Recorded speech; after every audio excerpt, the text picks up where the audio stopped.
Hello everyone. It's my second day of challenge, no fab.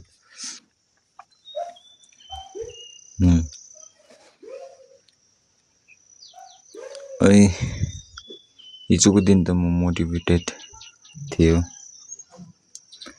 But still त्यो ट्रिगरहरू चाहिँ के हुन्छ, ट्रिगर भइबस्ने सानो कुराहरूले पनि ट्रिगर भइबस्ने। तर अब मैले त्यो ट्रिगरलाई चाहिँ अब गिल्टमा ट्रान्सफर्म गर्नु सिकेँ होइन। त्यो गिल्टले गर्दा चाहिँ अब आफूलाई रोक्नु सजिलो हुँदो रहेछ। किनकि पोर्न एडिक्सन भन्ने दिमागमा अब के भन्नु, एउटा सेम ल्याउँछ नि त, सेल्फ इमेजमा एउटा नराम्रो खालको गिल्ट बसाउँछ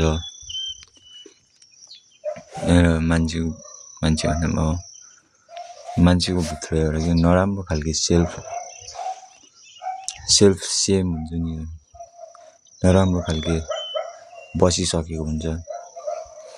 न त अब यो कुराहरू कसैलाई सेयर गर्नु सक्छ,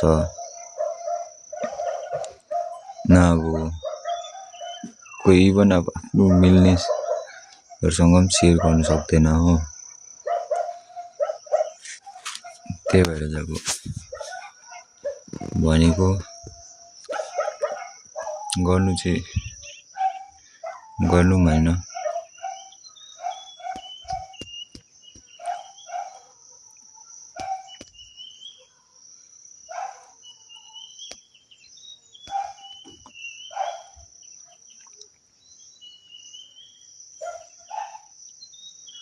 मेन कुरा त यसले के भन्छ, अब ब्रेन ड्यामेज गर्दैछ भनौँ न।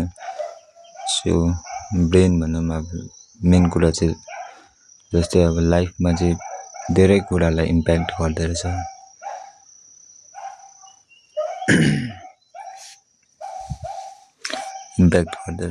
राति अब अरू एडिक्सन त अब मलाई त्यस्तो थाहा भएन, तर यो एडिक्सन चाहिँ अब पछाडि